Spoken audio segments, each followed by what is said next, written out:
নমস্কার, আমি আপনাদের সামনে একটা ভিডিও দেখাবার চেষ্টা করছি।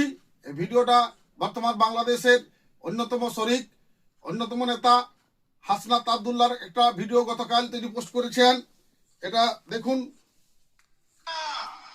আপনারা যেহেতু তাদেরকে আশ্রয় প্রশ্রয় দিচ্ছেন, কথা স্পষ্ট করে বলে দিতে চাই, ভারতের যারা সেপারেটিস্ট আছে বাংলাদেশে আমরা তাদেরকে আশ্রয় প্রশ্রয় দিয়ে যে সেভেন সিস্টার রয়েছে সেটাকে বাংলাদেশ থেকে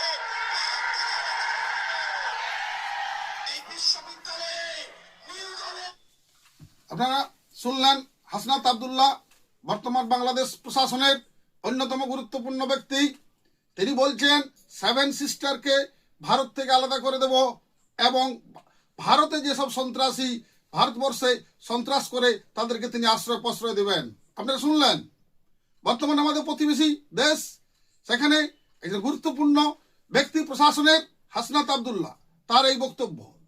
আমরা দেখছি ভারতবর্ষের প্রতিবেশী পাকিস্তান যেমন আমাদেরকে বরাবরই ভারতবর্ষে সন্ত্রাস করেছে, সন্ত্রাসে মদত দিয়েছে। বর্তমান বাংলাদেশ আওয়ামী লীগ সরকারের পতনের পর, শেখ হাসিনা সরকারের পতনের পর যে সরকার তৈরি হয়েছে, তারাও ভারতবর্ষে সন্ত্রাস করার জন্য স্পষ্ট বার্তা দিচ্ছে। আজ ভারতবর্ষে আমাদের সাধারণ মানুষ, পশ্চিমবাংলার সাধারণ মানুষের ঐক্যবদ্ধ হওয়ার সময় এসেছে। আমাদের যে প্রতিবেশী দেশ, যাদের সাথে আমাদের একটা দীর্ঘ সুসম্পর্ক ছিল, বর্তমান পাকিস্তানি মদতপুষ্ট, সেখানে জামাত ইসলামের মৌলবাদী যে সরকারের উত্থান হয়েছে, যা ভারতবর্ষের নিরাপত্তার ক্ষেত্রে হুমকি দিচ্ছে।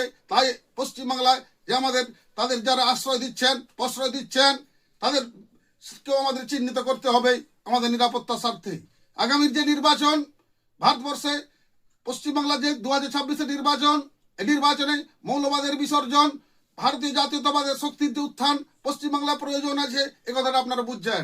তাই আমি পুনরায় পশ্চিমবাংলার সকল সাধারণ মানুষের কাছে আমাদের আবেদন, অনুরোধ, পশ্চিমবাংলায় আজকে চাই একটি শক্তিশালী জাতীয়তাবাদী গণতন্ত্রপ্রেমী একটি সরকার। আমি আশা রাখি পশ্চিমবাংলার সাধারণ মানুষ আমাদের এই 2026-এর যে নির্বাচন, এখানে মৌলবাদের যে বিসর্জন হতে চলেছে, এখানে একটি জাতীয়তাবাদী শক্তির উত্থান হবে বাস্তবতার নিরিখে। এ আশা আমি রাখি। সকলকে পুনরায় ধন্যবাদ, অভিনন্দন, নমস্কার জানিয়ে আমার এই বক্তব্য এখানেই শেষ করছি। নমস্কার।